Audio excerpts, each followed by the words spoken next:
So, do you think we can start? I think so. So, hi everyone, I'm Renata Bichir from Center for Metropolitan Studies and from the University of São Paulo. I'm really glad to host this seminar with the Professor Patrick Heller from the Sociological Department at Brown University and with Eduardo Marques, the Director of Center for Metropolitan Studies and from the University of São Paulo. The title of our seminar today is The Age of Reaction, Retrenchment, Populism in India and Brazil. As usual, our guest, Patrick, will have something around 30 to 40 minutes to give her presentation, and then Eduardo will be the discussion. And then we will open for questions from the YouTube and from our crowd here in face-to-face. So it's an hybrid seminar today.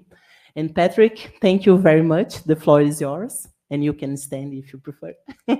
I'll stay seated. Thank you, Renata. And thank you, Eduardo, for organizing this event on, I know, very short notice. And thank you to all of you for being here today in person and online. And I also just want to thank, I'm here actually as part of a Fulbright. And it's nice to be here and paid for by the U.S. government. But I do want to recognize Fulbright as well as USP and Professor Hosanna Miranda at USP who sponsored me to be here. And it's an interesting time to be here. And it's an interesting and awkward and difficult time to be giving this talk in particular, since we're between two rounds of the election, and no doubt we'll discuss that some more later on. But this is actually a published article that came out in International Sociology 2 years ago in the middle of the pandemic. And it was written more out of despair than anything else. The sudden resurgence of right-wing regimes across the world, hence the title. And I've given this talk in India, and in India, they're deeply skeptical of the comparison with Brazil. And no doubt you will be deeply skeptical of the comparison with India. But I'm going to try to make the argument that what we're witnessing with the rise of Bolsonaro and Modi in India and in other democratic regimes across the global south is a phenomenon of a general type, which I call retrenchment populism. And I'm going to argue that it's quite different in important respects, despite some similarities with similar phenomena in the democracies of the global north. So, you know, here we have the most recent expression with the rise of the Five Brothers Party in Brazil, and which uses exactly the same mantra as Bolsonaro, family, patria, and church or God and faith. We have Donald Trump, of course, who's not particularly faithful or committed to religion, but has certainly managed to cultivate the support of the American evangelical community. And then Erdogan in Turkey, Marine Le Pen in France, a true populist. Her slogan is Au nom du peuple, in the name of the people, and has a very strong anti-globalist discourse, which is something I'll talk about a bit. But then we have Duterte, who's now been succeeded by a descendant of the Marcos family in the Philippines. And of course, all of Eastern Europe has been trending towards various forms of right-wing reaction. Let's try this. Oh, over there with the pointer. Oops. Not working. It was working just a few minutes ago.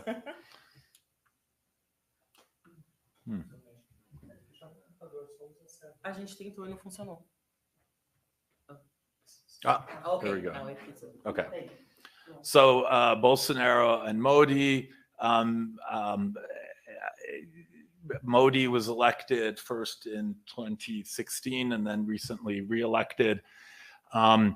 And so this is a general phenomenon, and we know this both from the standard indexes, VDEM and Freedom House, by all the quantitative metrics. This is the first time of real democratic regression since the third wave, the famous Huntingtonian third wave. And the qualitative case studies certainly support the claim that we're witnessing a greater contraction of democratic norms and practices than we've seen since the interwar period. But there's a paradox here, which is quite striking. This is an electoral map of the 2016 Trump victory in the United States. And looking at this map, you'd think, of course, the red being Republican, blue being Democratic, that it was a huge Republican wave. It wasn't. Trump didn't even win the popular vote. He only won because of this slavery legacy absurdity called the Electoral College, which gives more representation to cattle than to people. Quite literally, states with a lot of cattle are better represented in the Electoral College than cities. Cities vote blue. All of the cities, including cities in Texas, Houston, cities are overwhelmingly blue, Democratic. This isn't 50%. It's more like 60, 70, 80%. So the pattern's quite clear. And it's especially true of global cities, the Saskia Sassen, the command centers of the global economy, the New Yorks, the Seattles, the high-tech cities, Boston, the Durham, Raleigh area in North Carolina, 70, 80% Democratic. Right? This is Brazil, where we see the exact opposite pattern. Right? This is from 2018, just the first round. You all know this, but the cities, it wasn't true this time around in the first round, but back in 2018, Sao Paulo, Rio, the global cities voted for Bolsonaro. Right? And then we turn to India, and you can't really see here, but the orange saffron areas are BJP areas, blue areas voted for Congress, and then there's a bunch of parties in between. India has a parliamentary first past the post system. The BJP got about 37% of the vote, but that was enough to get the vast majority of seats in the Lok Sabha. The key here is that there's a regional difference. The South has no BJP presence whatsoever. And the South here is Tamil Nadu and Kerala, and that's about 120 million people. So it's not a small area. But what's really interesting is that all the global cities in India, Delhi, the capital, Mumbai, which is the financial hub, as well as Bollywood, entertainment, etc., and then Bangalore, which is the iconic IT city. There are more IT businesses in Bangalore than any other place in the world, right? It's just full of high-tech professionals. They all voted BJP, right? So these are very global, very cosmopolitan, very liberal cities. These are the only cities in India where you will see women wearing pants. And they all voted BJP, which is a reactionary, highly religious political party, right? So the pattern is flipped in the West, or in the advanced, the first world democracies. Global cities vote Democratic or slightly to the left. Paris, same with Brexit in England, etc. Same with Marine Le Pen and the Front National in France. The cities voted for Macron and Mélenchon, the left candidate, center and left candidates, and it's more the rural areas and smaller towns that voted for the right-wing parties. The pattern is somewhat flipped. There's complexities in it, but it's somewhat flipped in India and Brazil. So I want to argue that all these democratic reversals are an expression of various types of ethno-populist reactions, but there really are two types. So type one are democracies that are being undermined through democratic means. In all these instances, there hasn't actually been a democratic reversal per se, rather contractions or backsliding. But it's all been done through democratic means instead of coups, etc. But there's really two different types. And Levitsky and Ziblatt wrote the book on this, and it's what everyone's citing. It has zero references whatsoever to any of this phenomenon outside of the United States and Europe. And the democracies they're talking about are classic Barrington Moore type bourgeois. These are democracies born of bourgeois revolutions with a limited franchise, and then over time, the franchise extended. And it's a classic crisis of backsliding in the sense of right-wing candidates who come to power through elections and then push this idea of executive power, undermine the independent functioning of the judiciary and the other checks and balances in the system. And this is sort of the classic definition of democratic regression. There's also a discursive assault on independent civil society, right? You have Trump echoing Stalin by saying that the media is the, quote, enemy of the people, and constantly attacking universities and science and the NGO sector and social movements. And then you have also a quite concerted effort to redefine citizenship from traditional constitutional conceptions of citizenship to more ethno-racial ideas of citizenship as a particular identity. And in these cases, the threat to the nation is always mostly from the outside. It's essentially aimed at immigrants, right? Type 2, which would include, in my argument, both Brazil and India, you have the same phenomenon. All four of these assertions of democratic backsliding are present, but it goes much deeper. These are, in Gramscian terms, passive revolution democracies, and I'll elaborate on that a little bit more later. But they have all the first four elements plus widespread vigilantism. Right? And I don't have to explain the Brazilian case in that respect. But in India, you need to know that almost on a daily basis now, there are public lynchings or beatings of Muslims and Dalits, sometimes by the police, sometimes by vigilante groups. This is all on social media, WhatsApp. And Modi never says anything about it, looks the other way. And this is a persistent, constant pattern. There is an open legal and extra-legal attack on civil society. I don't think it's quite as pronounced as in Brazil as it is in India, but in India, about 20,000 human rights activists have been arrested and are still in detention. And Modi's been in power now for 7 years. There's attacks on the media. The universities have been completely colonized now by the BJP and its various organizations. So it's not just a discursive attack on civil society, it's an attack on its organizational and financial basis.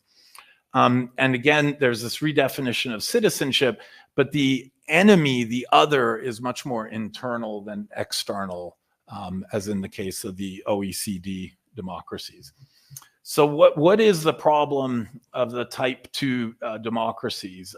It's a liberalism. Yes, the democratic norms and institutions are being subverted, as Levitsky and Ziblatt argue. But Levitsky and Ziblatt, they do talk about race in the US at one point. But other than that, it's really all about the actual political practitioners. And the extent to which they no longer play by the, quote, rules of the game, or at least the norms of the game.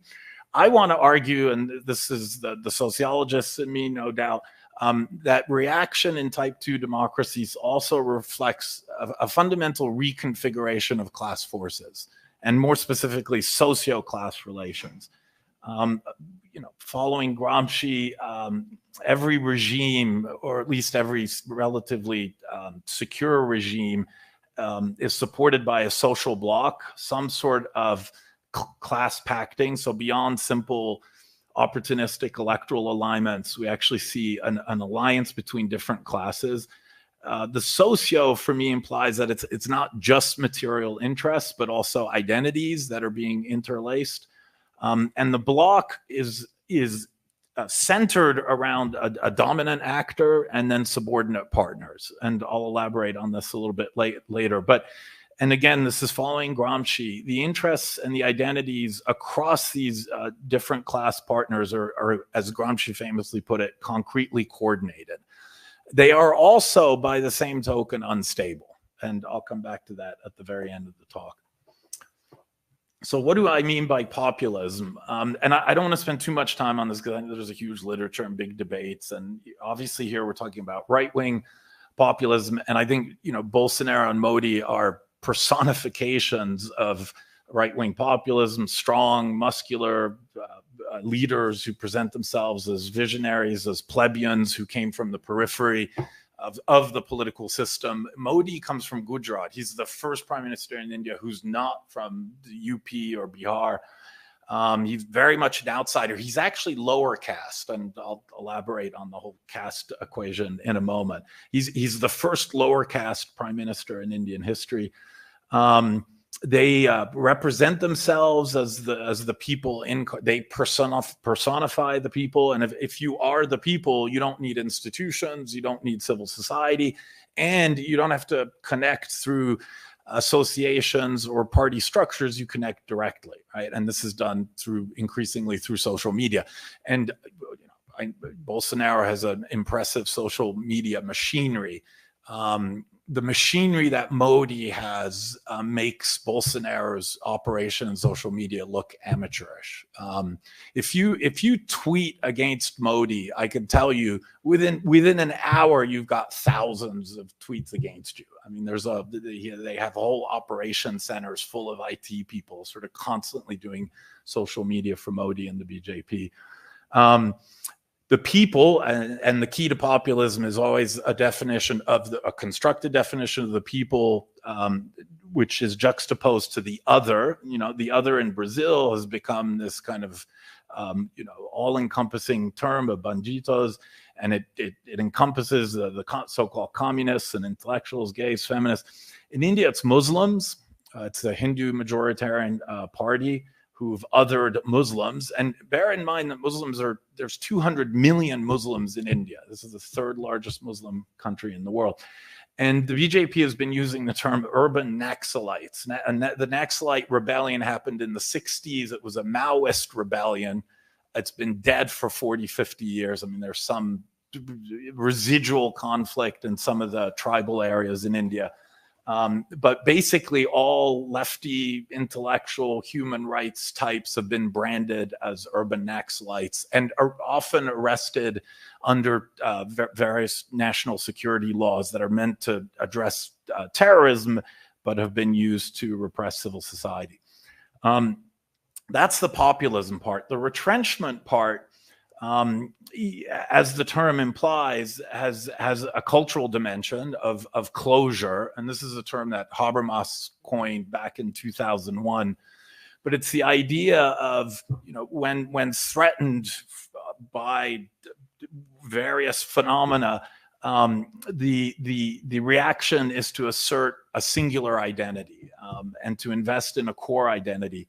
In India, it's the rise of Hindutva, which is the idea that the Indian nation is fundamentally a Hindu nation, that all Indians should be Hindus, despite the fact that it is the most religiously diverse society in the world, with a large Muslim, Christian, Buddhist, Parsi, Sikh, and other religious communities. But the BJP insists that the core identity is the great civilizational identity of Hinduism. And likewise, both with Trump and Bolsonaro, there's an effort to redefine identity around a type of Christian nationalism.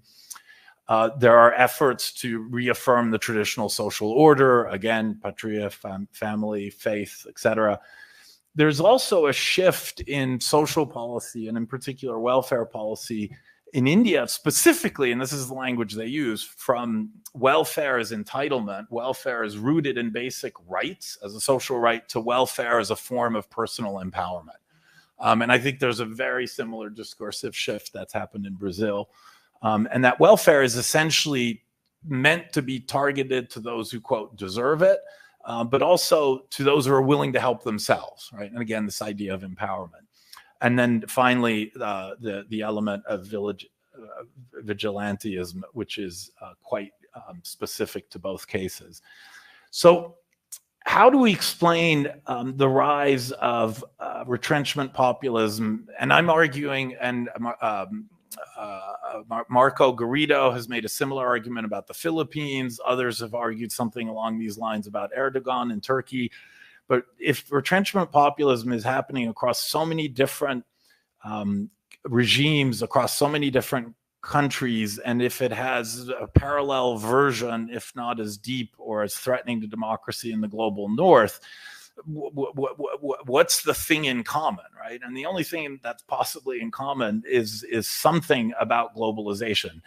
And for the democracies of the so-called North, the United States and Europe, whether we're talking about France or Italy or Brexit in England or the rise of Trump in the United States, there's a well-established dominant narrative. And it's essentially an economic story of the post-industrial period, the rise of East Asia, which decimates, good, well-paying, high-productivity industrial jobs in the West, increasing job precarity, and this is Piketty's argument, increasing returns to education, and education itself is highly unequal, so overall increasing inequality, a shrinking welfare state as capital becomes more mobile, the end of the social contract, as Danny Roderick has argued. I think that's an exaggerated argument. I don't think the welfare state has shrunk quite as much, but it's become much more politically attractive to argue that the welfare state should be rationed, that it should be exclusively for native citizens. But all of this adds up to a politics of culture, of closure, and in particular, anti-immigrant sentiment and economic protectionism. Right. So for the first time in post-World War II history, right-wing parties are anti-globalization. Right. So Trump is anti-China, protectionist, etc. Marine Le Pen always says there are nationalists and there are globalists, right? And globalists, which often comes with sort of anti-Semitic overtones, is sort of a general denunciation of economic and cultural globalization. I want to argue that while that argument works for the North, it's a little tricky for the South. Before Modi comes to power in India, India was growing at 9% a year for 2 decades. India has done really well with globalization, and certainly Brazil, through the commodity boom, did extremely well. So, some arguments about how neoliberal globalization and precarity feed into reaction don't really work that well for the global South, or are certainly much more complicated. So I want to suggest that there's another dimension of globalization that the left in particular doesn't talk as much about, but the diffusion globally of democratic empowerment. It's not just that we had a third wave, the Huntington third wave, is that in the aftermath of the third wave, and Ali Kadivar and others have collected great data on this, there's actually been a lot of democratic deepening in the global South. Democracies of the global South became more substantive, more rooted in actual social provisioning and the expansion of welfare. And that's obviously true in Brazil, but I think across Latin America with the pink tide. And what people hadn't noticed in much of this literature in particular is the quite extraordinary strides that Indian democracy made in deepening the social rights dimension of democracy over the last 2 decades. With this have come new democratic norms and rights that have essentially challenged traditional hierarchies and status orders. And I think feminism is one of the most powerful global phenomena in the world today, and has fed into a lot of politics of democratic rights, but is also, of course, seen as a threat to traditional patriarchal order. So before I get into India, I know for some of you, India may be, a bit less unknown. And so I just want to highlight some key points about India before I say anything more. And I always start with 1.3 because that's the population. And it's, this is the EU plus Latin America, right? I mean, it's just huge now, beyond China. Incredibly decentralized, highly federalist system, like Brazil, but even more federalist in the sense that every Indian state has its own political party configuration. There's one national party, the BJP, and that's about it. Every other state has a regional party, whether it's a communist party or a Dravidian party or a caste party or a linguistic party. And so we're really talking about 26 democratic polities, right? And so it's a quite challenging story to have to tell. The democratic record overall India had a 2-year period in the 70s where there was an emergency and democratic rights were suspended. It didn't last very long. Indira Gandhi, who instigated the emergency, decided to have an election and was defeated. Right? So the dictator was defeated in an election, and she went away and came back later. But it's been a continuously democratic system other than the emergency, high rates of participation. The vote is not required as in Brazil, but usually at the national level, it's anywhere into the 70s. At state level, sometimes it's even higher, into the 80 percentiles voting. And incredibly competitive, any number of political parties on the right to left spectrum, from right-wing fascist parties to 4 different communist parties, and then everything in between. And India has not produced a lot of equity, at least until recently, but the democratic project has built the nation. We always think of India as a nation, but it never was a nation. It's got 19 different languages, officially recognized languages, all these different political systems, incredible internal social, cultural, religious, caste variation. The one thing that's held India together are democratic elections and basic democratic norms. That hasn't always translated into promoting equity and social justice, but it at least has held the nation together. And I have to say something about caste. One can write encyclopedias about the caste system. It's the oldest system of organized social inequality in the world. It revolves around 3 sort of key pillars. One is endogamy, you marry within caste. And it's not caste, it's actually jati. And there are over 30,000 jatis in India, and all marriage. And we know this is still the norm. Our survey data from urban India that we collected over the past 5 years, we estimate 95% of all marriages happen within jatis, right? So there's still tremendous endogamy.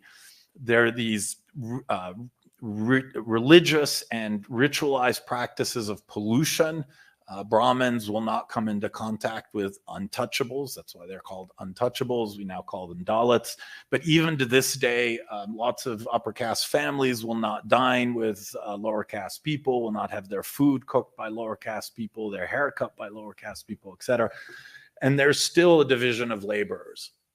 And this is Ambedkar, the great Dalit theorist and writer of the Indian Constitution, always argued it's not a division of labor, it's a division of laborers. And lower castes are still largely confined to manual jobs, usually having to do with disposing of waste or dealing with animal-based products, meat in particular, et cetera. So this is still a deep part of the Indian social system. And, very roughly speaking, there are 3 categories. There are the Brahmins and the Kshatriyas, which are the forward castes, and the Banyas, which are the trading castes.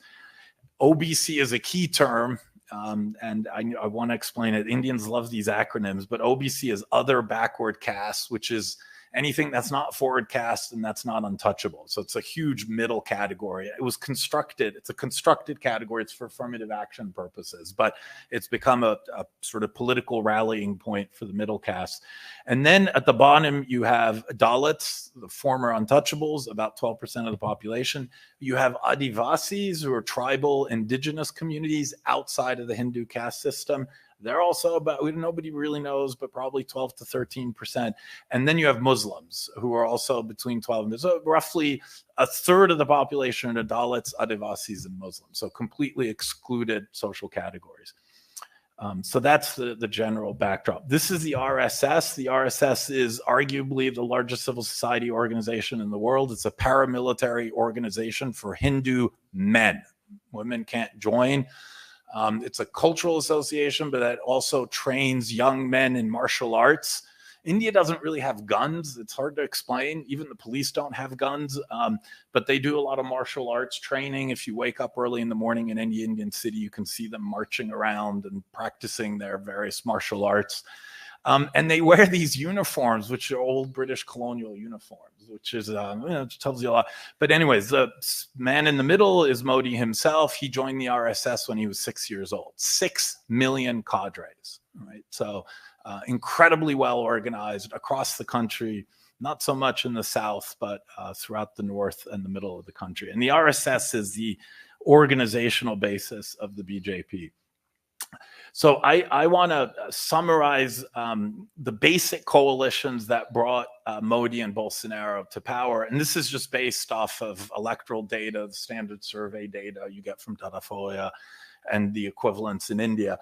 The class base, it's the upper, what I call the upper middle class, the professionals, the elites, along with the precarious new middle class, which I'll talk about. But in Brazil, that's the sort of 2 to 5 minimum wages. That was the biggest shift group in supporting Bolsonaro in 2018.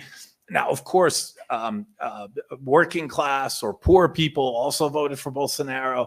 But the core of the support is the upper middle and the precarious new middle class. And what's really astonishing to me is it's exactly the same in India. You look at the polling data, which is nowhere near as good as for Brazil. Income data in India is completely and totally useless. But there's sort of other ways to approximate what the class support is, including how cities are voting, et cetera. And it's, again, upper middle, all the professional types, those who've benefited the most from globalization, and this precarious new middle class. And this is specifically in the Indian case, OBCs, these other backward castes that have been the key alliance partners for the BJP.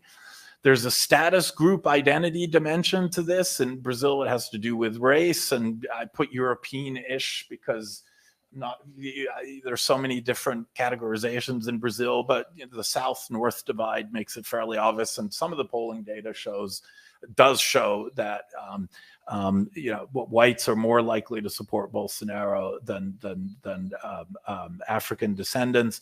And in India, the pattern's even sharper. Brahmins vote probably, we think, 90% for the BJP, right? So completely hegemonic. OBCs, majoritarian now, vote for the BJP.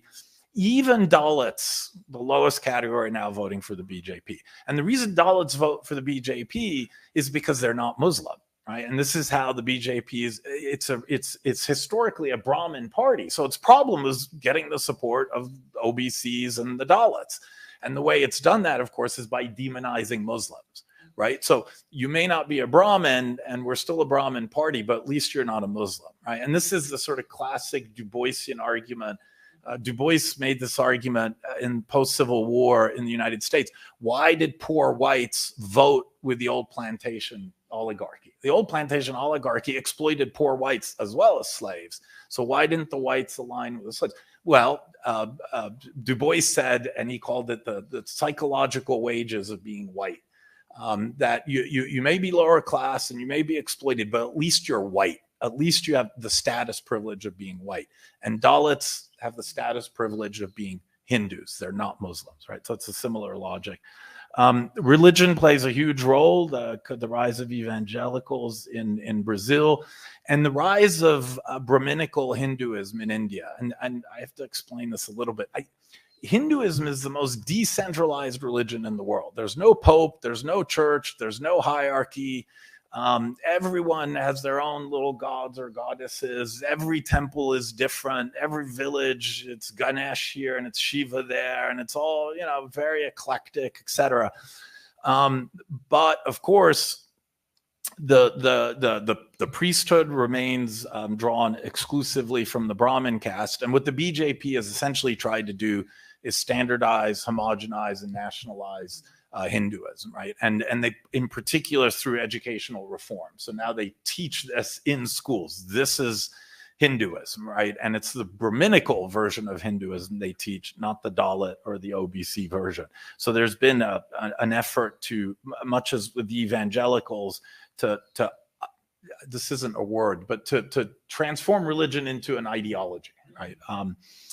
Gender plays the gender gap for Bolsonaro is the same as for Trump, right? And it's huge. In India, it's not so significant, in part because Indians vote as households, and I'm not going to get into that. But the language and the politics of the BJP are very patriarchal, traditional roles, etc. And we know that upper caste families are much less likely to have women in the labor force than lower caste families, etc. So it really is an investment in reasserting the primacy of the patriarchal family. There's the regional difference, which I think actually reflects status differences.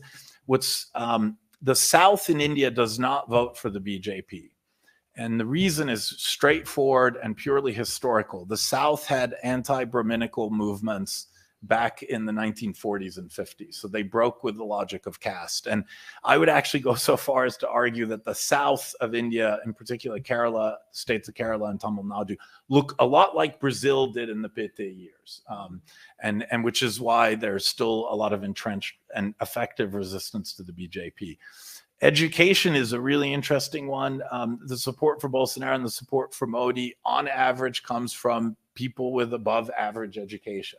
Whereas in Europe and in the US, it's the exact opposite, right? Amongst whites in the United States, college-educated whites vote Democrat, non-college educated whites overwhelmingly vote for Trump and Republicans. So it's the opposite pattern. How am I doing on time? Yeah. So I'm a little behind, so I'm going to skip over, but the historical parallels to me are really striking. And elsewhere I've argued that in Brazil's early period of democratization from the 30s through the 80s and through the dictatorships, of course, roughly parallel to India's period of post-independence democracy, are quite similar in that democracy comes through passive revolutions, and this is Gramsci's term to describe transitions that are not led by a revolutionary class, right? So they compromise with the past, and to some extent, traditional classes survive the transition to modernity, or in this case, the transition to democracy. And in the early period of limited suffrage in Brazil, it was a coalition of industrial interests, a very state-dependent middle class, right? The middle class is formed and shaped by the state, and rural elites that controlled the rural vote. And the coalition is exactly the same in India. It's exactly the same coalition. They completely monopolize political representation. So unlike Brazil, in India, universal suffrage was the norm from the beginning. India was the first democracy that started with universal suffrage. They didn't even have a citizenship requirement. Wow. So the first 10 years in India, you just had to show up and vote. No ID, nothing. They put a special ink on your finger so you couldn't vote again. Doesn't take a lot of technology to run a good election, right? And Indian elections are pretty clean. I mean, there's always a little booth stealing, as they say, but by and large, they've always been pretty clean. So from the beginning, absolute universal suffrage, but all the political parties are dominated by Brahmins and English-speaking lawyers. I think half of Indian parliament, well into the 80s, was lawyers. And these are all urban English-speaking Brahmins, and so yes, there's representation for Dalits, lower castes, and Muslims, but the representational structure really does empower the traditional elites. And in effect, what's happening is that, and this is the Brazilian term that's emerged out of the literature, this idea of social authoritarianism is being preserved, right? And in India, it's preserved through the caste system and localized practices of power relations, etc. So you have very limited incorporation of the masses, and the model of development is what the dependency theorists like to call disarticulated development. So you have a modern sector exporting with formal labor and labor regulation and corporatist benefits. And then you have this vast informal sector of what in Brazil has been called the subproletariat. But it's basically a massive reserve army of labor in the informal sector, right? And they're not part of the developmental project. And then, of course, things change in the 80s quite dramatically. There's a new cycle of democracy and social justice that emerges. And I'll get into the details of this in a moment for India in particular. But this period sees a deepening of democracy post 1980s, including a building up of the welfare state in the 20s, and then you get the reaction in 2015 and 2019. And as I've said before, I think the pivotal actor is the upper middle class, which in India historically supported the Congress Party, Nehru's party. This is a secular party, a high modernist party. Nehru was famous for saying India needs dams, not temples, and believed in higher education in particular, and invested in higher education, but not so much primary education. And the middle class was the prime beneficiary of these policies, and yet by 2015, the middle class is defecting from its support for Congress and for secularism and aligning with the BJP and Hindutva. So I'll spare you Brazilian history, but it's here in 3 stages. But this should all be fairly familiar. I have to show you this graph.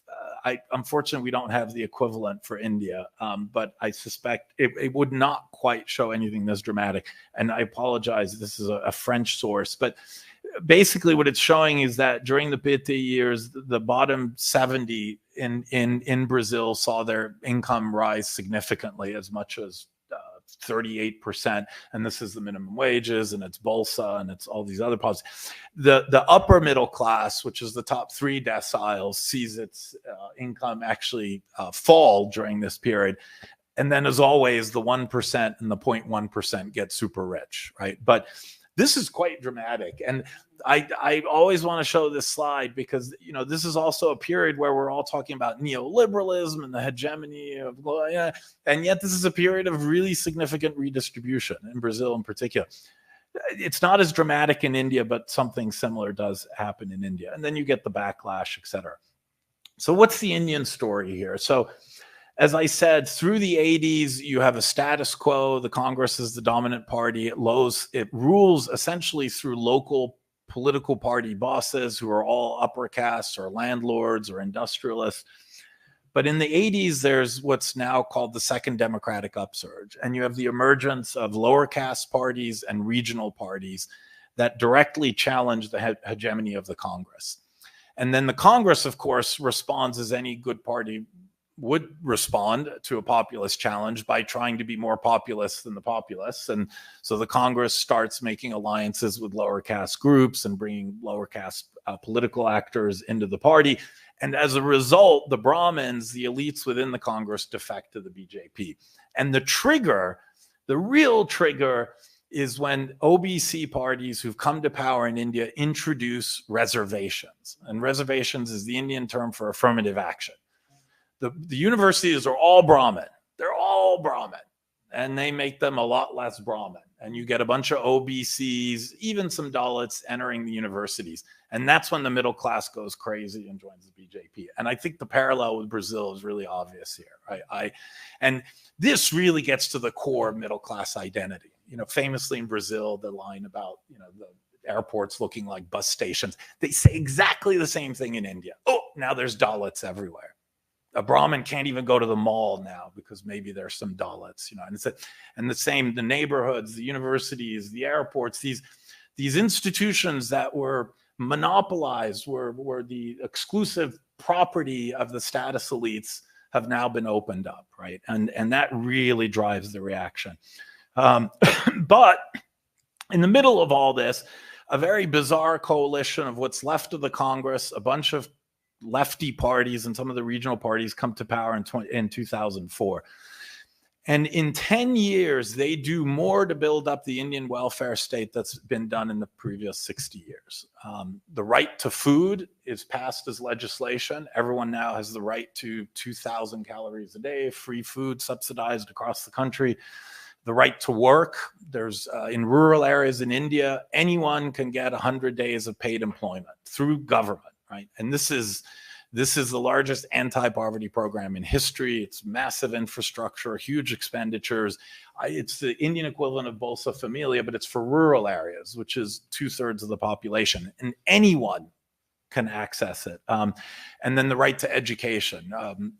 Universal education in India was not the norm until the 1980s. So these massive welfare reforms, which empower civil society, among other things, But it creates a lot of contradictions within this ruling left coalition. And it's the same contradictions Lula faced. So on the one hand, the Prime Minister, Manmohan Singh, is pushing through neoliberal economic reforms. On the other hand, Sonia Gandhi, who runs the political party, and Sonia Gandhi is a Italian socialist Catholic. Indian politics are complicated, but in any event, and she has her allies within the Congress and in civil society, and they're the ones who push through the welfare reform. So the same delicate balancing act, on the one hand, accommodating the markets and powerful business interests and so-called neoliberalism, on the other hand, pushing and deepening the expansion of the welfare state.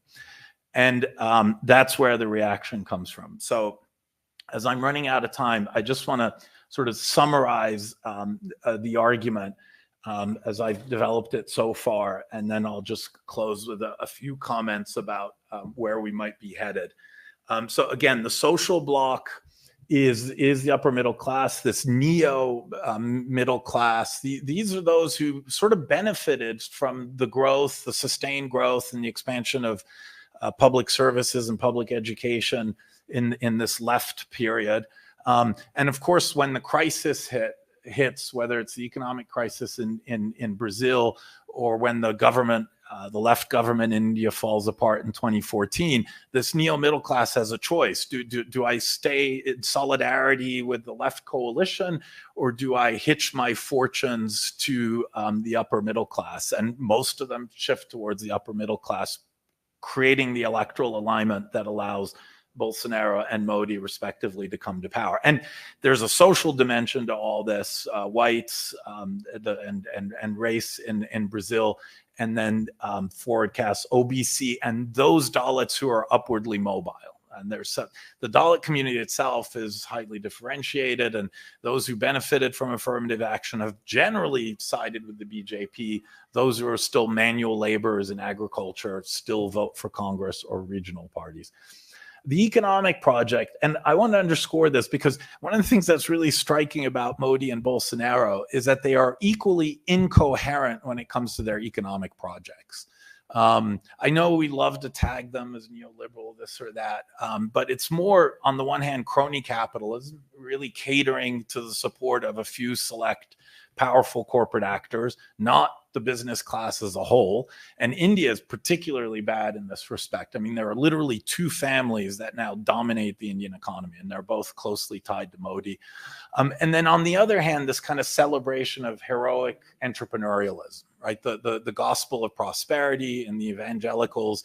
And in Modi, it's just constantly about small business this, small business that, and all the subsidies are going towards these really tiny micro businesses, you know, that are usually run by upper caste people, et cetera. And they're the ones being celebrated as the drivers of economic dynamism. Again, the other in both contexts is essentially the whole spectrum of human rights actors, right? And it's quite remarkable. I mean, I know Bolsonaro's discourse about human rights is well known to you, but Modi has exactly the same discourse, you know, and it's seen as this sort of foreign interference, these communists, these Naxalites, and then the gay kits, and we're teaching our children to be gay. You know, it's the same. Trump as well, right? So this is very much a global phenomenon. In terms of the discursive shifts, it's really a shift from celebrating the merits and the virtues of a hardworking, aspiring middle class, which has displaced the language of secularism and social rights. And as I said earlier, much as in Brazil, the language has gone from, liberation theology ideas of a preferential bias to the poor and the gospel of to a gospel of prosperity. Likewise, in India, increasingly, it's about empowerment. So the welfare state has been redesigned and repurposed. It's no longer a rights-based welfare state. It's what I call a neo-patrimonial welfare state, where welfare is, in effect, a gift from the leader to the virtuous people, those who deserve welfare, and trying to break with the so-called dependency on the state that had been supposedly nurtured by the left. And what you have is a redefinition of the social contract. The social contract is no longer the Constitution and rights, the social contract is almost a Durkheimian organic contract, right? The people, the real people, the natives, the real Americans, the real Brazilians, the real Hindus are the ones who should benefit from the interventions of the state. And so we move from a rights-bearing citizen to a nation of virtuous patriots. And then I had some sort of pushing some of these arguments a little bit more, but I really have gone over time. So I want to just skip to this part. And again, I know the election's in 9 days. I suspect a lot, and this drives people here crazy. But I actually think, and I'm in the Gramscian tradition, as an intellectual, I'm a pessimist, but as a person, I want to be an optimist, and I actually think there's some optimism to be found in Brazil. But seriously, I do think there's been a break with the social authoritarianism. The rights culture here strikes me as really powerful. Nancy Shepherd Hughes, who wrote this famous book, Death Without Weeping, I've always wanted her to update her field work, and she did recently, and it was really striking how the transformations that took place in the site of her 1980s ethnography. There's been a partial incorporation of the subproletariat. And this is Singer's work on Lulismo, but the PT is still getting the bulk of its support from the subproletariat. They get it. They benefit from Bolsa Família and the minimum wage increases, etc. And so there's been a break with the historical exclusion of the subproletariat. The civil society infrastructure is still quite powerful. I mean, I watch O Globo, and they're critical. In India, the press have been completely, they've been literally captured by two families, which are both pro-BJP. There's hardly any independent press left. And the corporate sector in India is either shutting up entirely or openly supporting the BJP. Whereas in Brazil, you have all these foundations supported by big corporate interests that are producing critical research. So there's much more of a civil society infrastructure. The bureaucracy here has resisted. Not all the bureaucracies, Gabriela Lota's work, some more than others, but there's a degree of professionalism and competency and legal protections to the bureaucracy here. In India, the IAS, the Indian Administrative Service, is completely lined up. And again, in part because they're all Brahmins. Right? So there's a direct identification with the BJP project. I think white identity politics in Brazil is limited in its appeals for the obvious reasons, I think. Whereas Hindu majoritarianism in India gets a lot more traction. I think the social bloc of reaction is really hard to maintain. And if you look at some of the data on voting in Sao Paulo, across Sao Paulo, the elites this time voted much more for the PT. I think it was an opportunistic moment in 2018 to support Bolsonaro. I don't think the elites don't really care about God and church that much, and they don't care about family more than anyone else. I mean, they're not socially conservative; they're cosmopolitan, right? They travel, they speak language, and they vote out of opportunism for Bolsonaro in 2018, and now they're having second thoughts because of the COVID crisis, because of the incoherence of the regime, etc. There's not any of that in India yet, unfortunately. And then the PT has retained some organizational capacity. When I give this talk in India, the first thing Indians say is the difference is the BJP has an ideology that's 100 years old, and they're right. I mean, Hindutva has been around for a long time. There's thousands of books. It's an extremely elaborate ideology that claims a history of 2,000 years, right? So when the BJP makes arguments about Hindutva, it's making arguments about 2,000 years of civilization. And that's pretty powerful stuff ideologically. The rights culture in India is much more fragile. The subproletariat is completely unorganized. But I just want to leave you with, and this isn't just about India. This is a potentially global consequence, right? If the BJP's mission of systematically excluding, marginalizing, and demonizing Muslims persists, think about it. There have been very few domestic acts of Muslim terrorism in India. All the acts of terrorism have come from Pakistan. It's Pakistan infiltrates, and but you have 200 million Muslims. Half of them are men. Half of those men are under the age of 25, and half of those Muslim men under the age of 25 are unemployed and increasingly marginalized and humiliated. And demonized in public spaces and social media, et cetera, right? I mean, this is a powder keg. It's a total powder keg. And the day there's a domestic Muslim terrorist event, the reaction will be absolutely and totally ferocious, right? So this is a democracy that I think is on the brink of something incredibly dangerous. I have a colleague at Brown, Ashutosh Varshney, who basically says that the mission of the BJP is equivalent to what white supremacists did in the post-Civil War period in the United States, to implement Jim Crow, to differentiate citizenship, right, to reduce the citizenship status of Muslims. But there are 4 states, Kerala, Tamil Nadu in the south, West Bengal all the way over there in the east, and then both Telangana and Andhra Pradesh in the south. The BJP has no traction in those 5 states.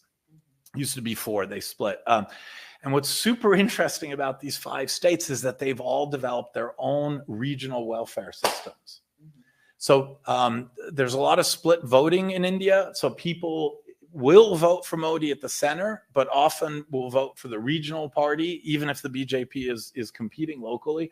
But in these 5 states, they consistently vote anti-BJP, anti what Indians call communalism, this doctrine of Hindutva, and they vote for their local regional welfare states.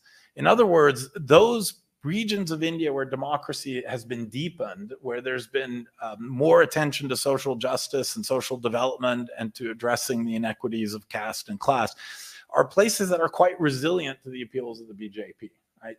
And India remains deeply federalist, in part because of the linguistic. These are all, for all intents and purposes, linguistic states. And the BJP has tried, of course, to centralize power, and it's had some success, but the resistance is again, not just because they're committed to their regional welfare states, but they're also committed to their status and cultural identity, right? So in the end, the diversity of Indian culture may be one of the biggest obstacles to the BJP expanding its hegemony. So I'll stop there, and I apologize. I know that was a little longer than planned. Thank you very much, Patrick. This was a really interesting talk, and I'm glad you are optimist. And now Eduardo is gonna share his comments on your paper. Well, it's really a pleasure to give some thoughts on this and very interesting paper and extraordinary presentation. I have to say that I got really convinced by the argument of the paper, both about the connections between the Indian case and the Brazilian case, and about the more sociological explanation of the phenomenon in both countries, and the differences between this bloc and the countries of the north. We have been circulating in Brazil explanations for Bolsonaro for 4 years already.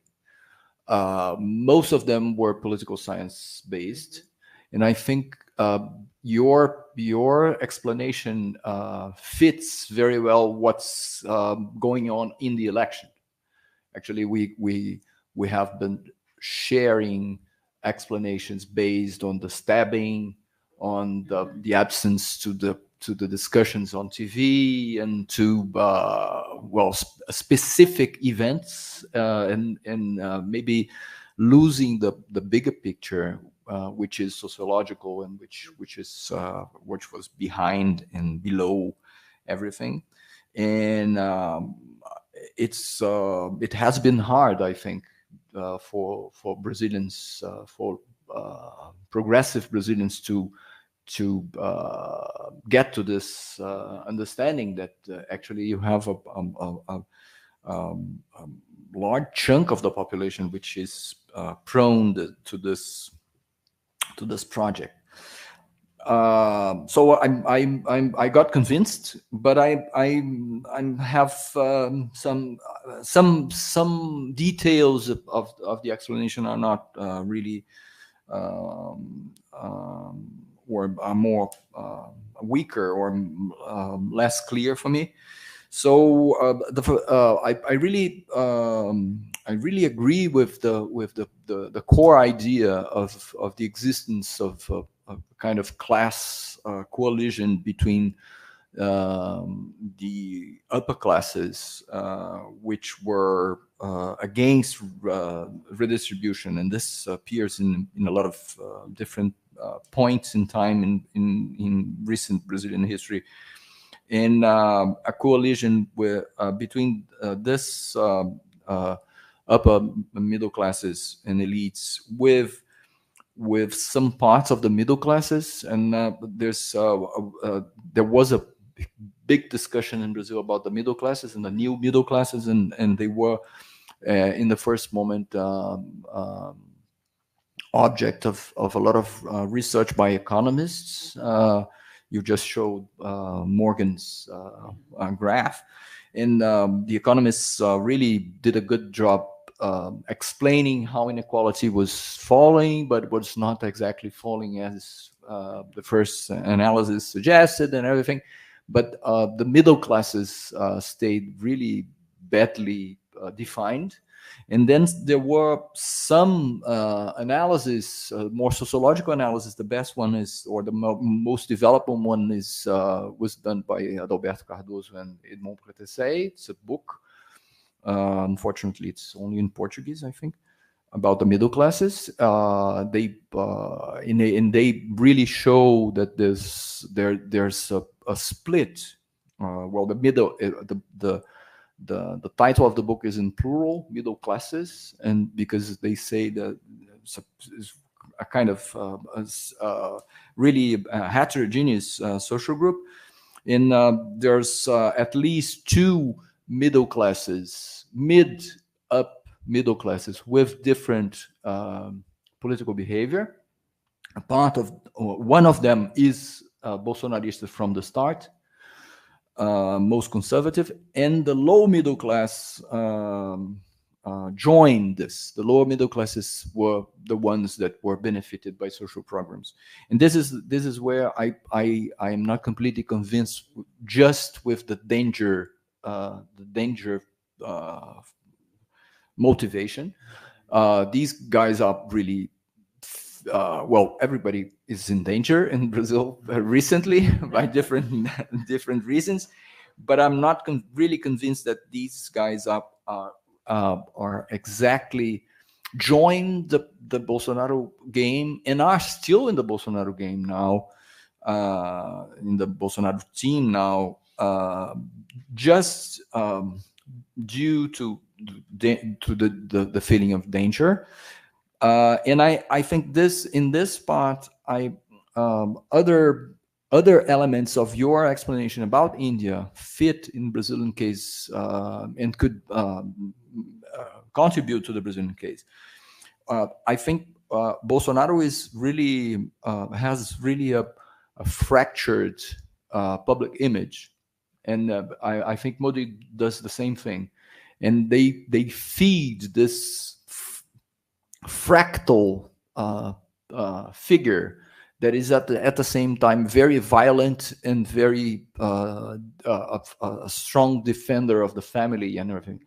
And so, and they by some strange reason that I really don't get, people buy this bunch of strange a combination of bizarre combination of identities as one single thing, and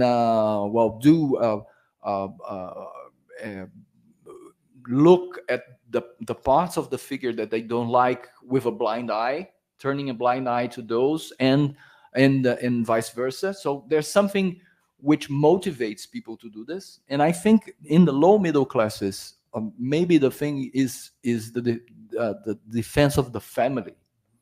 The family appears as something that was well, in Lula's campaign today, this recent campaign, from the start, pointed to the fact, or believed that the economy would be enough to get a victory.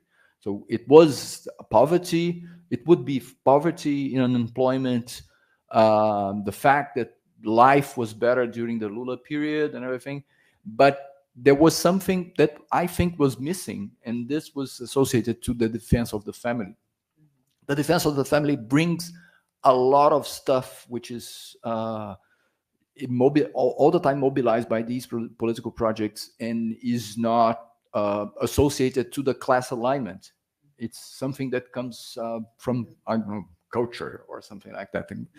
And so I would say that it's class.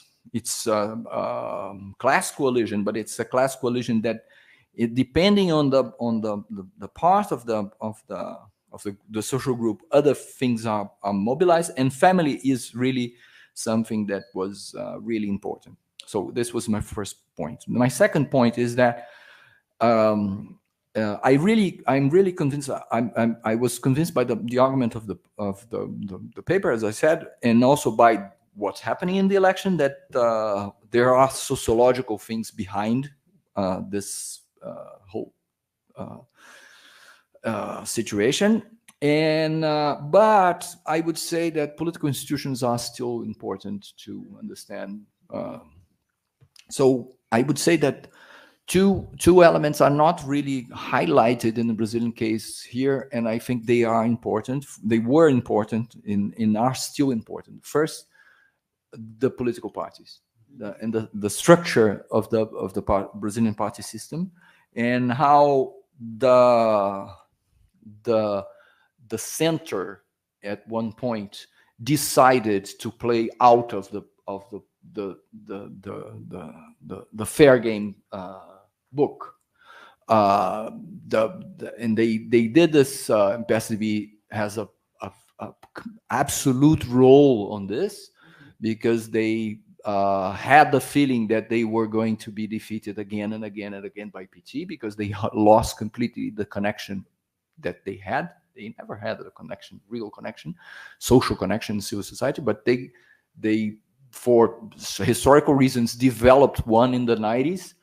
And so they decided to say that the election was not fair, and they created a lot of so there was a kind of guerrilla, political guerrilla during the Dilma administration that really eroded the government. And the second thing on political institutions is Lava Jato.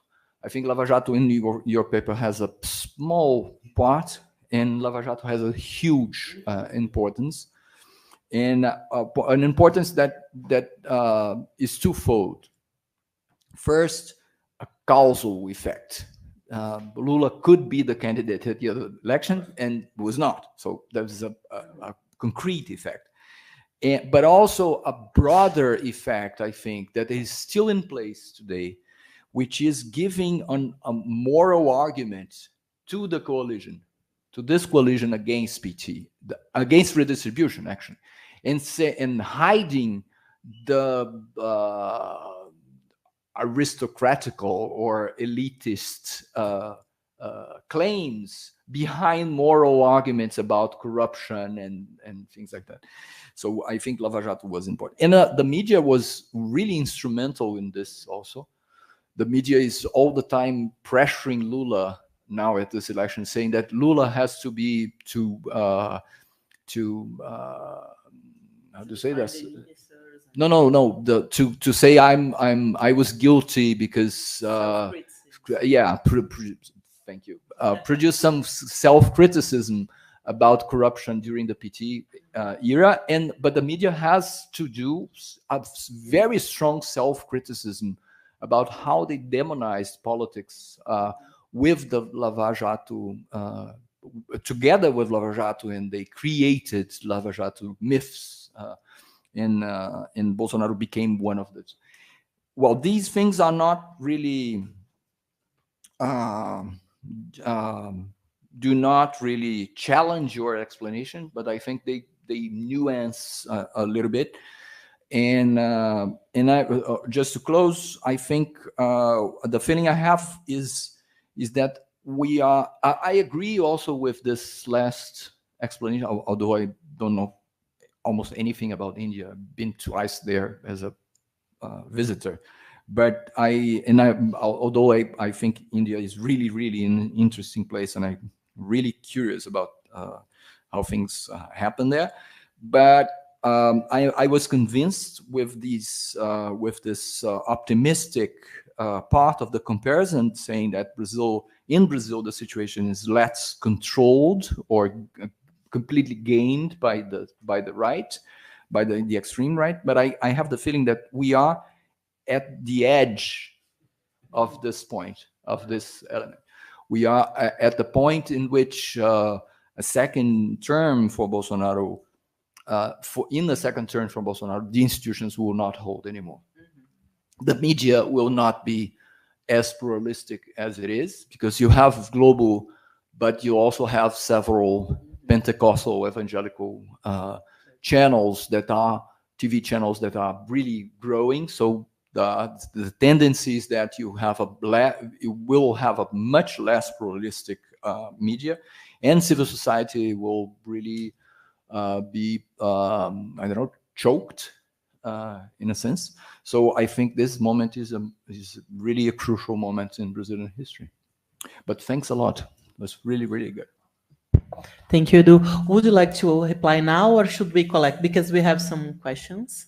I just Go ahead. want to quickly say that I agree with everything you said, and I'll add something about corruption in a moment. There are lessons from Modi's second term that I think would apply to Brazil that we can maybe discuss, although hopefully that won't be a relevant conversation by next week. But anyways. But yeah, maybe we can gather. But I do want to come back to Eduardo's points. Would you like to answer? Okay. We have some. I have one, and we have. I will start with YouTube questions, and then YouTube questions. Yes, we are technological. It's not YouTube asking the question. No, there are people in YouTube asking. No. I was getting scared. Okay. For a moment. AI has advanced to the point where YouTube can ask. No. William Santos asked that question. He's asking about the new social medias and how this play a role in fostering new types of conflicts and how we can deal with this. This in Brazil is a really big issue how we deal with WhatsApp and this new type of evangelical medias, and this has been changing the civil society and spreading new ways of reasoning. So this is one of the contexts. Thais is asking something about how we deal with the countryside and the big cities, as you were showing the last slide, how we can deal with these different types of positioning. And I would like to add something. I really enjoyed your general explanation, but I think the main elements are similar. But first of all, the class category, it's sometimes fuzzy, in your paper and in the sociological debate. Sometimes you are talking about the elites, sometimes you are talking about the low middle class or the upper middle class. And this is a problem because I agree with Eduardo. They do not behave in the same way. And for me, the big issue is to listen a little more from you on how these different cleavages or these different explanatory factors, for instance, class, party politics, and religious and cultural identities, how they mingle, because I think we are talking about similar factors, but they do not behave in the similar way. And if you could be clear on this on your paper, because then you will have a more interesting comparative model, because we should look denser inside the class issue and how these different dimensions are combined. So I think it's more related to the last point, the last slide, how these different, for instance, the historical patterns of party politics here and there, it's so different, And Bolsonaro is an insider selling himself as an outsider, But we have a party politics realignment here in Brazil now. So it's a really important additional explanation. So, you know, and sometimes it's not so clear for me in your paper what are the main issues you are dealing in Brazil and India. I think they are combined in different ways in both places, but I would like to hear more. And now, can you use the microphone, Anna, please? Thank you. No, don't be shy.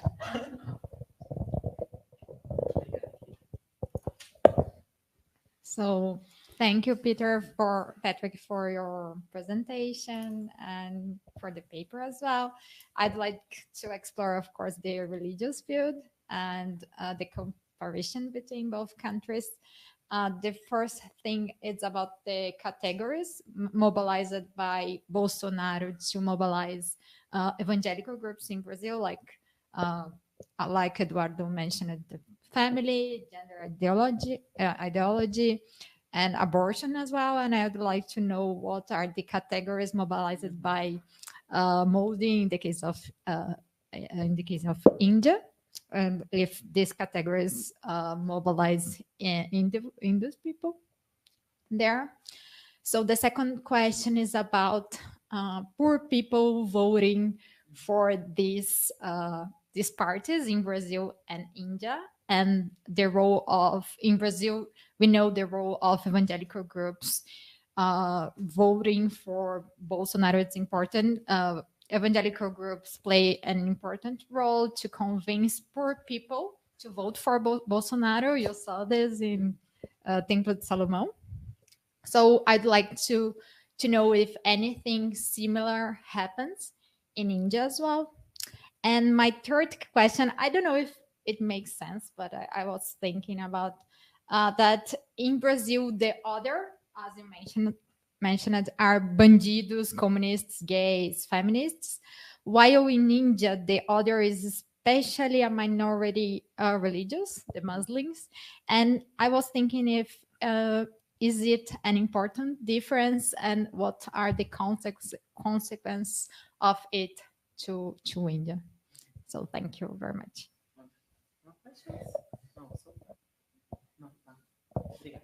So now I think you can reply to everything. Now it's your time again. So, Eduardo, you're right. The paper originally was 3 times longer.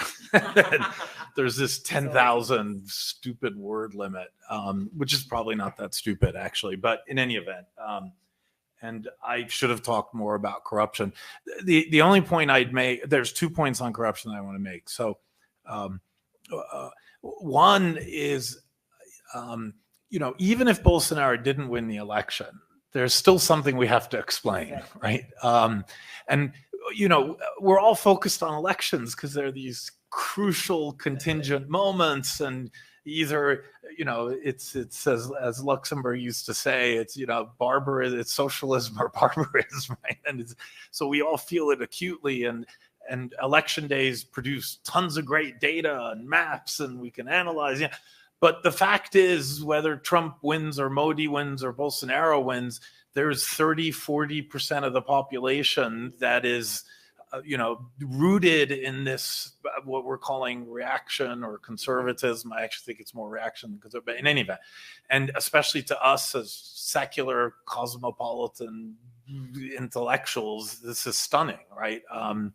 So the contingent factors, the collapse of the center, which happened in India as well, and I think that's key, and corruption.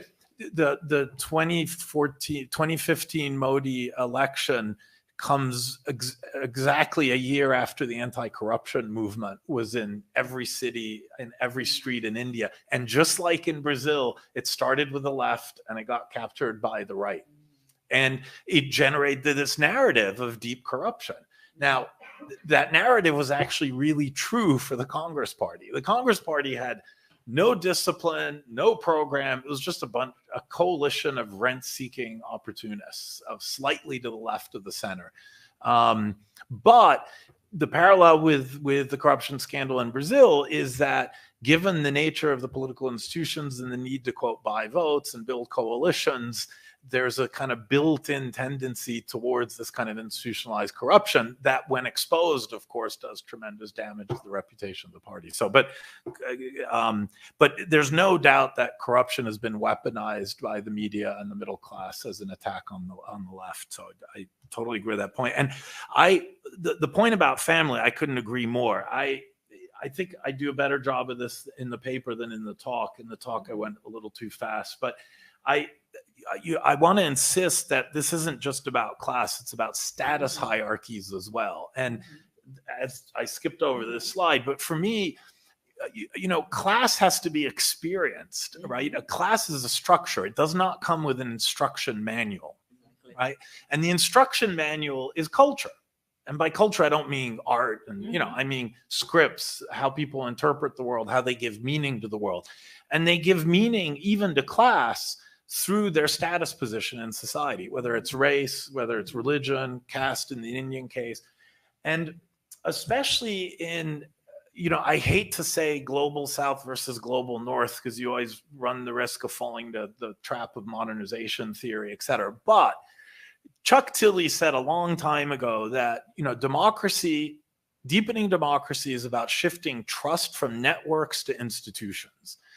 And if you think about it, it's an extraordinary shift to go from teaching your children at home to organizing your economy at home to relying on your neighbors to saying, I'm going to send my children to spend 8 hours a day in a closed state institution. It's called schooling, right? I mean, it's a dramatic form of public socialization. And then I'm going to put my money in a bank, and I trust the bank and the state to give me my money back when I need it. And I'm going to depend on the state for services. These are radical shifts, right? And I think it's fair to say that whereas in some northern democracies, the shift is total. You think of Sweden and daycare and in India and Brazil, that shift is still uncertain, and people still depend heavily on personal networks, right? And family, including its extended definitions, because family in Brazil and in India is never the family. It's a lot more, right? And when that is destabilized, when the legitimacy and the sanctity of family and those kind of personalized ties is threatened by intellectuals and secularists and gay activists and feminists and gender bending and, all of the new social effervescence of the last 20, 30 years, people feel threatened. They really feel threatened, right? And I think we miss this all the time, because we're so heavily invested in those institutions, in those more, quote, liberal practices, et cetera. In India, we've been asking people, in this urban survey data that we've been doing, we've been asking people, who are your 5 best friends and what caste do they belong to and what religion do they belong to? And it's absolutely surreal. In the North, 90% is within Jati, within their small caste group or within their Hindu or Muslim community. In the South, it's a little more pluralistic, right? But people are still deeply invested in those social ties. And when those social ties are being threatened, there's reaction. And I think that in part explains, goes to Anna's question about how does Bolsonaro and how do Modi make appeals to the poor who would otherwise not have material interests that are aligned with the social policies of the right. And just like Trump has successfully appealed to poor whites, right? I mean, poor whites feel threatened by what we call 2040 in the United States. By 2040 or 41, when the 2 censuses from now, America will be majority minority. And that is a deep existential threat to those who still depend on, now in New York City, you don't depend on your whiteness. You depend on global networks and institutions and professional ties, et cetera.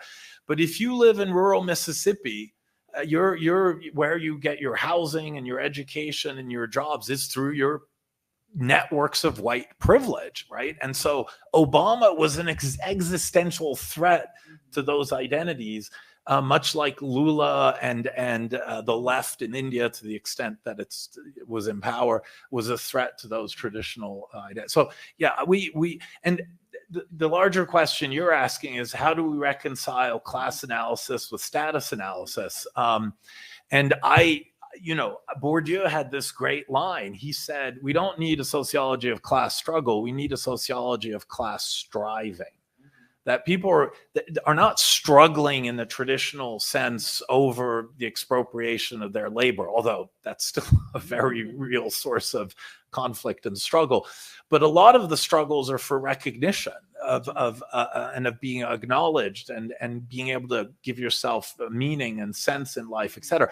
And that's all part of the larger status hierarchy, right? And when that status hierarchy is being threatened, there's a lot of reaction. Weber always said that in times of crises, it's not classes that react, it's closed status groups that react, right? Because it goes to the core of identity. And when class and identity overlap, as with, say, Brahmins in India, then you get a really powerful form of reaction.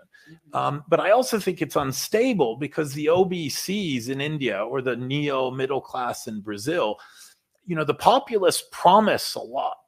You can be empowered, you can aspire, you can have your identity and your job and do well. And when they don't deliver, all of a sudden the contradiction between what's promised and the actual reality of preserving the old hierarchy, where it's the traditional groups who always come out on top, that contradiction blows up, right? And so I do think these coalitions at the end are not stable. There was the social media question. During you all remember the Arab Spring, and the Arab Spring drove me nuts because everyone in the U.S. was like, this is, I think it was Twitter. Twitter was the big, and Facebook. This is the Facebook revolution. This is the Twitter revolution. And I was like, what? This is such garbage. And I remember a piece Lisa Anderson wrote about the other Arab Spring, which happened in 1919, and people forget this. All of Northern Africa revolted within a week back in 1919, demanding emancipation from colonialism, et cetera. And it was all in response to a speech given by Woodrow Wilson at the time that talked about the sovereignty of former colonies, et cetera. And, all they had back then was the telegraph, right? And so my view's always been technology is just a medium, and it's really about the sociology of the ideas, et cetera. But I'm more and more convinced now that's not right. No, there's no doubt that, social media has not just amplified, but extremified, that's not even a word, but rendered more extreme the messaging of populist leaders, and especially those who have sort of no respect for science and traditional norms, et cetera. So I love the way Brazilians say fakey news. Fakey news. But it's as virulent in India as it is in Brazil. And there's the level of disinformation and the kind of crap people believe. I mean, the QAnon conspiracy in the United States that claims that Hillary Clinton was running a pedophilia and sex trafficking scheme out of a pizzeria. A pizzeria? And people believe this stuff, right? And the chips in the head and the gay kits. And it's the same. They're borrowing from each other, right? Very obviously when it comes to Trump and Bolsonaro. But and this goes back to Anna's question, what gets weaponized in these extremist discourses? And this is the big difference, right? India has this, massive Muslim population. It's a different religion. You also have to, and this is the complexity of Indian history, the Muslims came to India in the 14, 15, and 1600s, the Mughal invasions. And the BJP still refers to that as the first colonization. Wow. Right? And the slogan of the BJP is literally emancipating Hindu civilization from 1,000 years of servitude. Okay. That's the sort of ideological baggage that they're mobilizing. And so, it's not about abortion. Indians don't care about it, but neither Hindus nor Muslims have strong opinions about abortion. It's really about asserting the primacy of Hindu identity, which is being exploited for purely political reasons, because the BJP, to build a viable electoral political coalition, had to reach out to OBCs and Dalits. And the only way to do that, and this goes back to Du Bois's arguments about psychological wages, and is to invest in their status as Hindus, to obfuscate the obvious fact that this is a caste hierarchical system where Brahmins still monopolize academia, still 90% Brahmin. You know, it's absolutely surreal, right? But you obfuscate that by demonizing the Muslim, you know, and making appeals to solidarity of the Hindu community as if caste didn't exist, etc. So in that sense, that is the single biggest difference with Brazil. I mean, there are parallels in Brazil in terms of asserting the singular identity of Christian nationalism and the anti-secularism, but there isn't such an obvious other. Although sometimes the way Modi talks about favelas, or the way white supremacists talk about ghettos and blacks, is exactly the way Modi talks about Muslims, right? They're lazy, they're irresponsible, they don't work hard, they have too many children. Muslim boys harass Hindu girls, they're criminal, they're lacking in appropriate norms, right? So the othering mechanisms are identical, even if the target group is different. And have I answered? I took notes, but if we could do another round. Yeah. Anybody else wants to? O Jacinto e depois você. Could you please use the mic? Thank you. Is it on? Yeah. Thanks, Patrick. It's quite refreshing to hear talk about Gramsci in the context of this. In Brazil, I know people at least know who Gramsci is. So. It does, yeah. As opposed to many of sociologists in the U.S. And I think what one of the questions that comes back through your talk is about maybe the causal relationship between the I think Gramsci used ideology more than narrative, but we're talking about the same thing, right? Versus the class coalition that these retrenchment populist leaders are trying to hold through those narratives.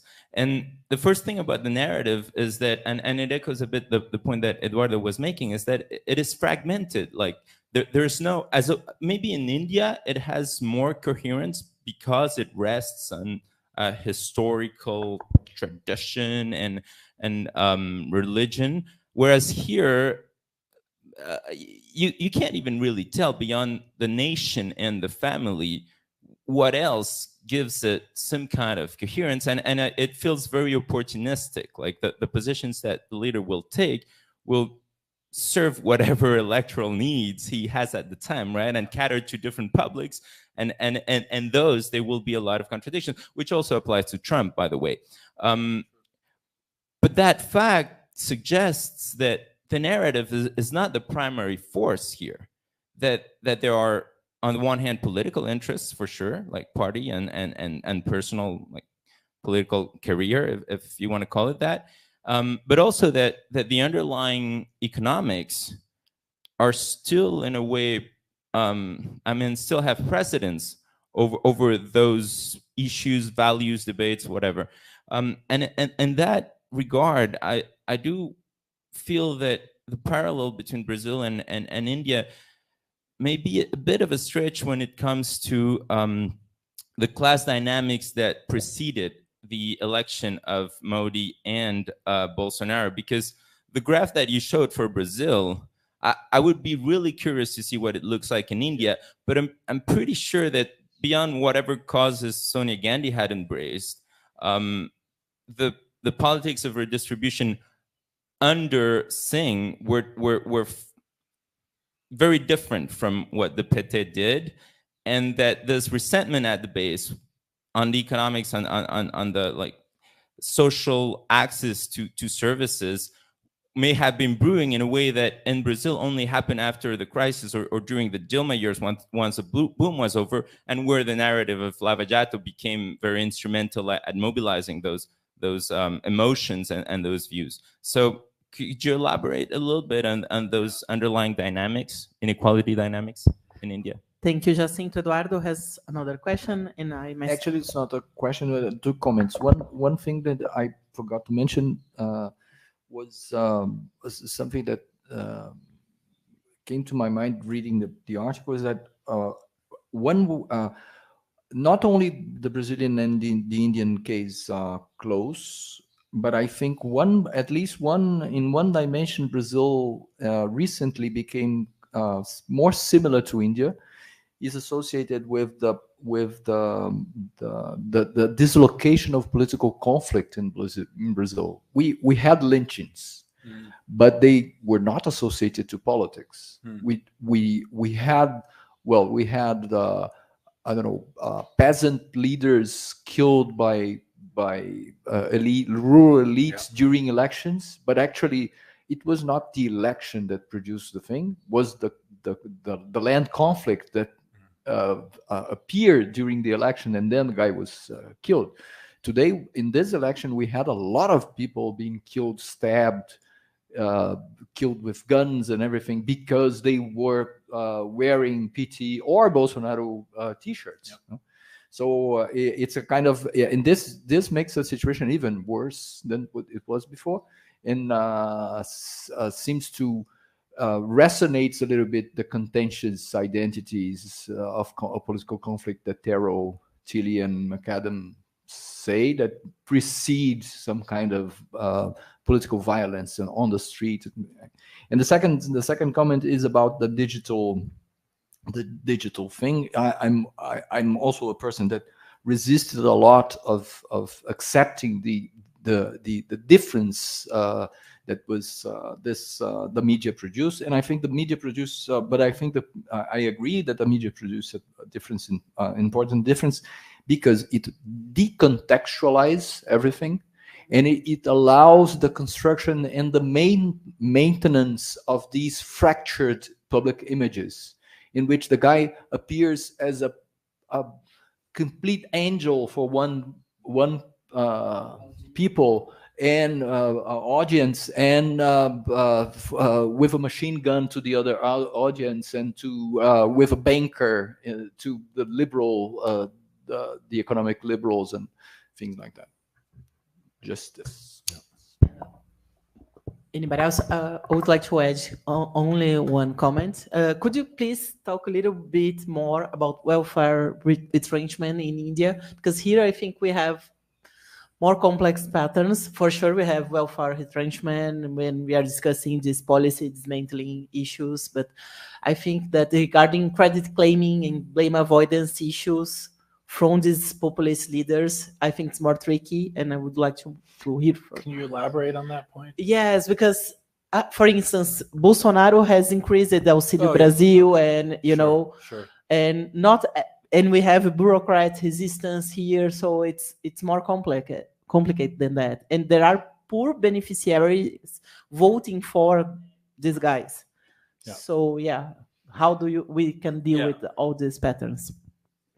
Yeah, so I'll start with the welfare question and then come back to your question, which is in some ways related to the welfare question. So I wish I had income data for India, and as I said, it wouldn't show quite the same pattern. But under the UPA government, the Indian liberal press, the neoliberal press, if you will, the business community and the middle classes were in total revolt. They totally opposed NREGA in particular. NREGA is the National Rural Employment Guarantee Scheme, biggest welfare program ever undertaken in India, 100 days of paid labor to any rural person who asked for it. And it had a huge impact. And we know all the econometric analysis shows wages going up. Mm-hmm. And if there's one way you want to fight poverty in the poorest country in the world, there's 400 million people in India who live on less than $2 a day, right? I mean, so math, and most of them are landless laborers, rural, Dalit, Muslim, etc. you raise wages, just like Lula did with the minimum wages. And so this had a massive impact. And who did it piss off? Landlords. Of course, you know, they like to keep wages nice and low, just Barrington Moore, you know. And of course, the middle class, the urban middle class, because it was their tax dollars, tax rupees, paying for what Modi denounced as digging holes. He said, this is just digging holes. It's just a complete, total waste of money, right? So the middle class certainly perceived the UPA as having a very strong pro-poor agenda that was nurturing dependency, clientelism, you know, and all the same usual critiques. So they may not have suffered as much directly because India was growing at 9%, and 50% of all the GDP is produced in 4 mega cities where this middle class is concentrated. But still, their perception was that this was a regime that was threatening, you know, their economic privilege. But the status stuff comes in, and again, this is less easy to measure, but it's this invasion of spaces. You know, the universities, the neighborhoods, the transport hubs that are now diversifying. And I wanted to throw up this map. And, you know, like all these color-coded maps, it does a lot of violence to the complexity. It's about 50% thresholds, et cetera. But, you know, it fits my point about rationing the city. You know, those who are in the core of the city, whether it's through security or gates, or attacking the informal sector, getting rid of hawkers, et cetera, through policies of privatizing schools or trying to maintain at least some degree of exclusive access to public institutions. Elites will hoard city resources, right? And you see the pattern here, right? I mean, the periphery supports the bit there, and you get roughly the same pattern for elections in the big Indian cities, right? So I do. You know, I'm at heart, I'm a materialist, you know, classes don't mean what they used to mean, right? We had a nice category called the working class, which is almost a useless analytical category today. Between deindustrialization, India's been deindustrializing since 2001. Since 2001, there's barely any industrial organized working class in India. 91% of the labor force is officially in the informal sector. Right, officially, and they count all of agriculture, so it's a little bit weird. But the vast majority of so-called workers are doing service sector or white-collar job with little, if any, legal protection or regulation. Right. So what do we call that class? You know, and what do they have in common? You know, and they speak different languages, and they're from different castes, et cetera. But in a way, and this was Gramsci's point about politics. You know, politics is precisely to give some meaning, some identity, some ideological structure to galvanize a sense of place in society. And that's what artful politicians do, you know, and Bolsonaro and Modi and Trump, for that matter, have been really good at feeding into various grievances associated with one's position in the economy or one's position in the status hierarchy, and then galvanizing those sentiments of grievance through talk of whether it's family or church or immigrants or blacks or crime, et cetera, right? And so, yeah, it's enormously complex. I'm really reluctant to make causal arguments. I'm an old Weberian. I think we need configurational arguments, and where we're very clear about the difference between contingent and structural, and it's always configurational, right? There's never, you know, one. But what is astonishing is that for all the differences, the Muslim community is the obvious other in India compared to Brazil. For all the differences, the basic nature of reaction has certain general characteristics across the world, and clearly it can't just be about the political institutions or the party configurations or social media. There's got to be something else, and for me, it's this destabilization of traditional social relationships plus the increasingly precarious nature of labor markets, right? Which creates both opportunities for the left and for the right. And for those of you, I always try to remind people that, when Trump won, he won against Hillary Clinton, who was like one of the worst politicians ever in the history of American politics. But with small contingent changes, his opponent could have been Bernie Sanders. And it would have been an extraordinary moment, because you would have had the personification of right-wing ethno-nationalist populism in Trump, anti-globalization, and you would have had the personification of a social democratic project in Bernie, which was also anti-globalization, but in a completely different way. So, Bernie wanted good trade deals that incorporate the interests of labor and the environment, et cetera. Trump wants protectionism and obviously plays on anti-immigrant, racist sentiments, et cetera. So you had two competing populist projects that roughly, with just a margin of 1-2%. And so this instability and increasing precariousness of labor markets creates a very open-ended political playing field, right? And in Europe, we keep witnessing the rise of new political parties that are fascist, et cetera, and they get all the commentary. At the same time, the fastest growing political formation in Europe is the Green parties. It's not the anti-immigrant right-wing party. It's actually the Green parties. And the anti-immigrant parties, in Italy, they're going to come to power, but it's Italy, right? So they'll last about 12 months, and then, there'll be another. They've actually rarely come to power in Europe, right? And the center is held for different reasons. So again, complex configurations, and it's hard to make the causal arguments. Yeah. Thank you very much. Yeah, and in creating a stable instability of governments, which we are seeing at the UK at this moment. Yes. They to create the Brexit project, they opened a Pandora box of desires and preferences that they cannot be faced by any government. So all the governments are structured and fall. Yeah. And in political science, as in sociology, all our models of politics are still based on the Fordist period, which had a stable social compact of high wages, high productivity, protected economies. And between East Asia and between global commodity chains and the increasing mobility of capital, Fordism is history. Those stable social compacts are gone, and all our political models just don't work anymore. And so we have a lot of comparative thinking to do. Thank you very much, Patrick. It was really, really exciting, and thank you, the audience here and in the YouTube. And let's close the seminar. Thank you.